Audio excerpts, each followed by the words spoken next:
Guys and girls, this your boy 005 Dynasty, and I got a cool video for you guys today. Since all you guys and girls talk about music production, you do music production, you should always do your history and study up on music production. And just learn, man. Just learn the world, learn the game, learn the companies, learn the audio engineers, learn the scientists, learn the science behind, learn the theories, learn all this stuff, guys. Don't just follow and watch a content creator on YouTube and then it's going to buy a product just because they're putting it in front of your face and they're enticing you to go and get it. That's just their job. They're just trying to make money off of you. So I did a search. It's a simple search. And I had a simple question. What does the MPC do with sound? What does the MPC do with sound? And I like the response that I got. So I'm going to read it to you.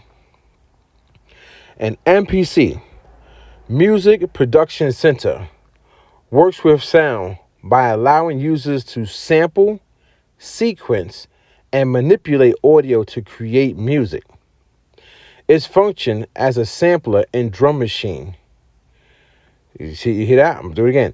Its functions as a sampler and drum machine, taking existing sounds, chopping them into smaller pieces, and arranging them into new beats and patterns. You understand that? So that is the original way people were using MPCs back in the day. The MPC 60, 2000, 1000, 3000, right? They made music production centers, right? Basically, it's a device that uses MIDI and data to manipulate sound.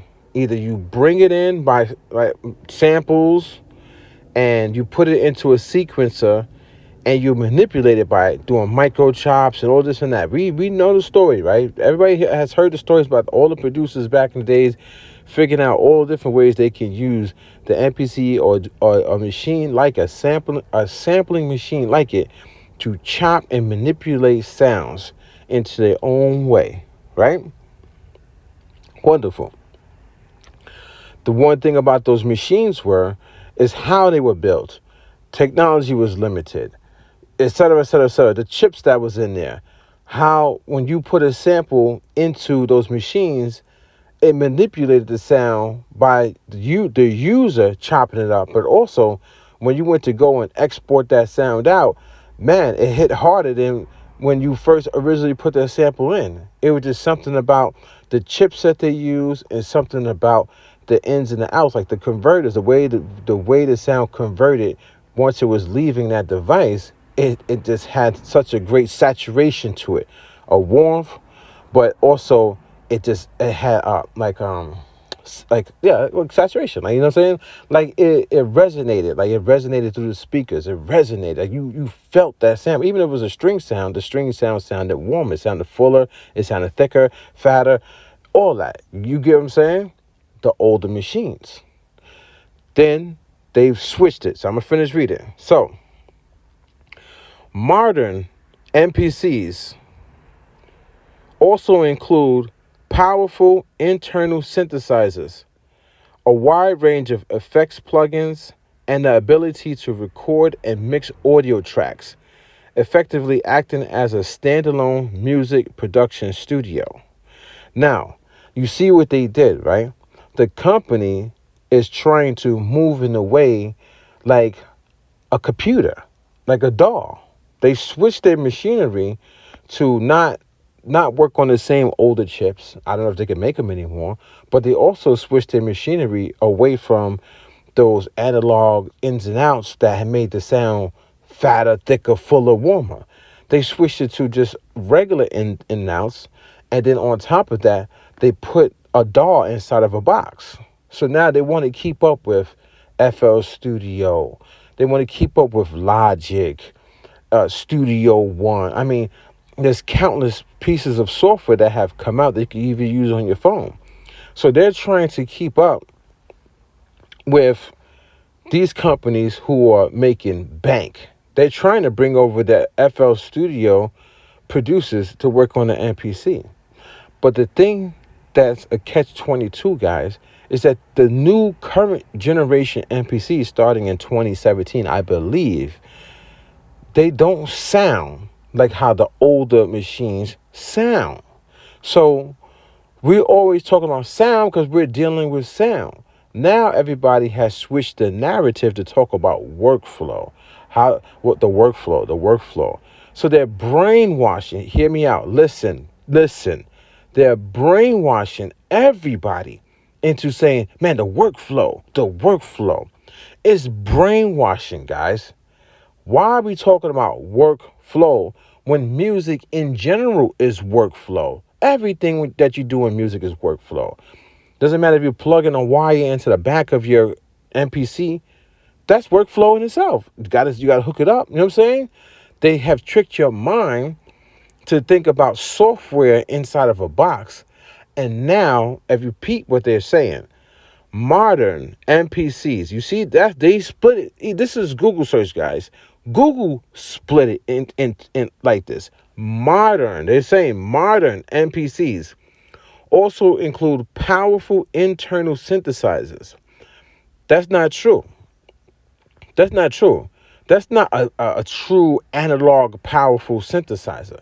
But it's marketing terms that the company has put out there and content creators put out there. So now the Google bots, when the Google bots do a search, they're going to come back with that information on what other people have said. That's how information is formed inside of the Google search engine by it crawling the web. So now they're saying it's powerful. It's not a powerful synthesizer, guys and girls. That's not, man. You put that up against any real powerful synthesizer, and the company is going to laugh at a synthesizer that's built in. And you guys all know it. You could try to trick yourself mentally and say, no, you're not right, Dynasty. No, it sounds good. You could try to trick yourself into that. But pick up a real analog synthesizer, and you're going to be blown away by those filters and those envelopes and the ins and the outs and the saturation and the distortion tubes and so all that stuff they got in there. Man, if you ever have a real synthesizer, then you understand a real synthesizer, not some digital, not something that's digital inside of a box. No, digital is just a calculation, guys. Digital is a calculation of ones and zeros.